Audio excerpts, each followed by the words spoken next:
Hello. Today we are going to continue modeling decimals using money and also introducing hundreds grids.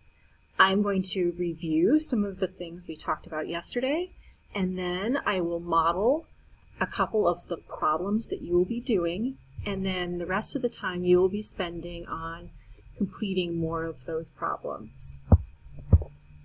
So let's look at this page first. And so yesterday we went over how if we have a dollar, right, we can represent that dollar in multiple ways. We can have a dollar bill, but we can also have 100 pennies, which is 100 cents, and 100 cents equals $1.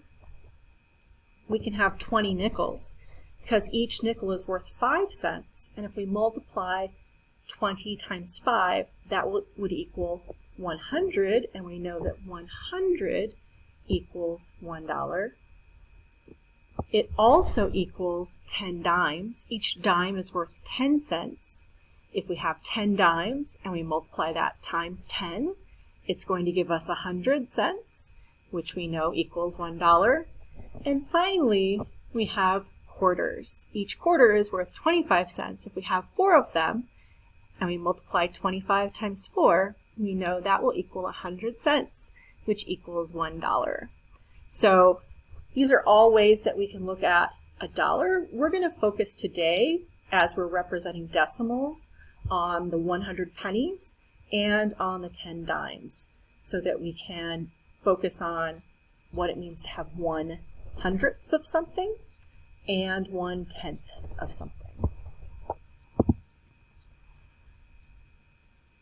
For example, here we have a dollar and it equals 100 pennies, right? So if a dollar equals 100 pennies, if we only have 1 penny, it is going to be 1/100th of a dollar, or we can write it as a decimal, 0.0100th of a dollar. If we're looking at dimes, we know that 10 dimes equals $1, so we could also represent, if we only had 1 dime, then it would be 1/10th of a dollar, or we could write it in a decimal as 0.110th of a dollar. So you might have noticed that you can represent that amount either as a fraction, 1 out of 10 dimes is 1/10th, or we can write it as a decimal, which is 0.110th.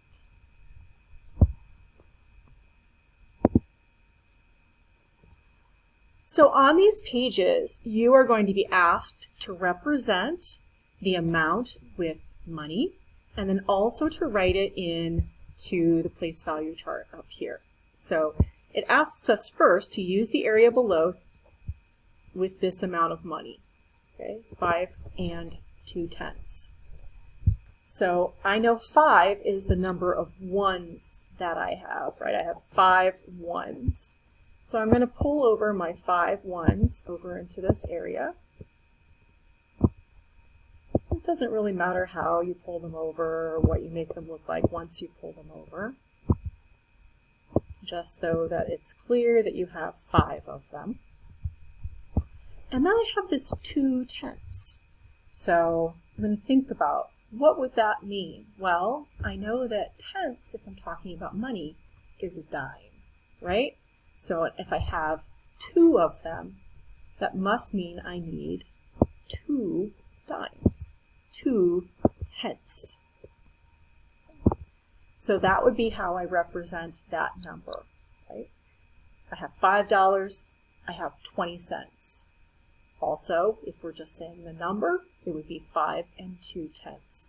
So now I'm going to go up here to my place value chart, and you can see I have thousands, I have hundreds, I have tens, I have ones, there's a spot for my decimal place, then I have tenths and hundredths. So I'm going to start with my ones, and here I can see that I have 5 of them, right? I already counted that out, so I'm going to go into my ones column, and I'm simply going to type 5. I already decided that I have 2 tens or 2 tenths. So that's where my next number is going to be. I'm going to go into the column for tenths, and I'm going to type the number 2. Now, if I were representing this number as money, I wouldn't write it as 5 2/10. I would write it as $5. It's a little dollar sign there, and with a 0 after it. So it would be $5.20. All right, that's how I would write it if it were money. But since we're taking that number and we're representing it as money, we're just going to leave that number as it is. All right, let's go on to our next example that's like this one, where they're going to give us a number and we have to represent it as money and put it into the place value chart. So I'm going to look at my number, and I can see that I have 3 2/100. I know it's hundredths, right? Because it is in the second spot to the right of the decimal point. If you're not sure what the number is, go over here and type it into your place value chart first. So I can see that I have 3 1s. So I'm going to type my 3 in the ones column. I can see I have my decimal point. I can see right after my decimal point, which is my tenths column, I have a 0. So I'm going to put that 0 there. And then I can see that in the next spot, right after my tenths, I have my hundredths, and I have the number 2 there. So if you're not sure what the numbers are representing, use that place value chart to figure that out. That's what it's there for. So now I know I have 3 1s. So I'm going to pull over my 3 1s here.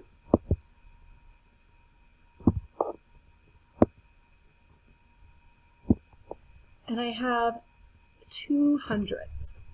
Okay, do I need to use dimes? No, because there are no tenths, right? There's nothing in my tenths column. So it must mean that I need to use just pennies. And if I think about it, right, 100 pennies equals $1. So it makes sense that if I'm talking about hundredths, that it would mean I have to represent that with pennies. And I see I only have 2 hundredths, so I'm going to have only 2 pennies. So I pull them over. And now I have represented this amount, 3 2/100. Or if we were saying it as a monetary value, it would be $3.02. Now we're going to look at how you would do this with our hundreds grids. So you can see here on this page, we have some hundreds grids. This grid, the first one, and the second grid are divided into 100 little units, right? Those little boxes each represent 1. It's the same thing as if each of one of these were a penny, right? Each of those boxes equals 1. So all together, that whole box has 100 squares in it. If I look at this third box, I can see it's different. The third grid is different. So if I look at it, I'm going to count the different spaces that I have on here, because it's not divided into squares, it's divided into like lines. And I can see I have 1, 2, 3, 4, 5, 6, 7, 8, 9, 10. So in this I have 10. It's that same amount is divided into 10 instead of being divided into 100. So if I'm thinking about this, right, I have 2 holes, right, 2 complete grids filled in. So that's going to go in my ones column, right? I have 1, 2 complete grids filled in.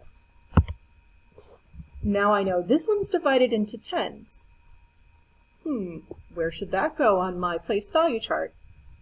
I would, using what I know, right, if it's divided into tens, it's going to go into my tenths column.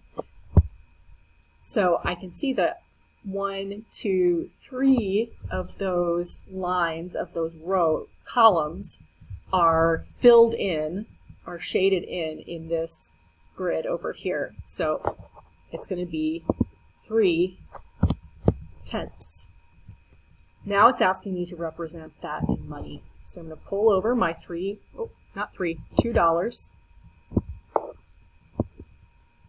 That's where it's helpful to have filled out this place value chart first. And then I have 3/10, so I'm not going to use my penny because I know that has to do with hundreds or hundredths. So I'm going to use my dimes, and it tells me right there I need 3 of them. So I'm going to pull my dimes over here. 1, 2, 3. So now I have represented these amounts up here in my grids, and I've represented it in money, which is $2.30. Or, if we were writing it simply as a number on our place value chart, it's 2 3/10.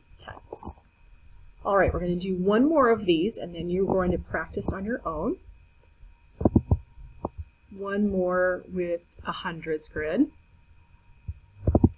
So here you see I have one hundreds grid that is divided into those little boxes again. And I know that because I'm telling you, right, that this has 100 squares in it. So that's going to be, I have 100 squares. They've all been put together into one whole, correct? This one, again, looks very much like the one on the previous page that has 10 columns. So I know that this one is again going to be in my tenths place here. I have more columns shaded in now, so I'm going to have to count those. I have 1, 2, 3, 4, 5, 6, 7, 8. So I have 8 of 8/10 filled in. So I have one whole hundreds grid filled in, and then I have 8/10 because they're 8 out of 10 of the columns are filled. So I'm going to put my 8 over here. So I put it on my place value chart. Now I'm going to represent it in money. So I know I only have $1 there because I only have 1 in my ones column.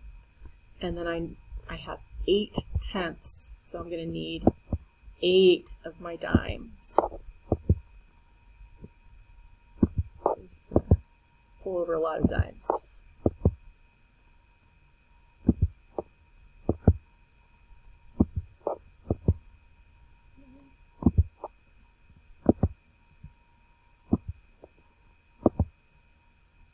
Okay, there we go. I have 8. And if you're ever not sure like how much money you have, if you have dimes, well, each dime is worth 10 cents, right? So you can skip count by tens in order to figure that out, right? You would just simply go 10, 20, 30, 40, 50, 60, 70, 80. And it matches up with what I put in my place value chart. So if I'm representing these hundreds grids as money, it would be $1.80. If I'm representing it as a number, it would be 1 8/10. All right, I hope that makes sense to you. Please go ahead and continue working on these for the rest of the class period. I know you can do a fabulous job, and I look forward to seeing you tomorrow. Bye.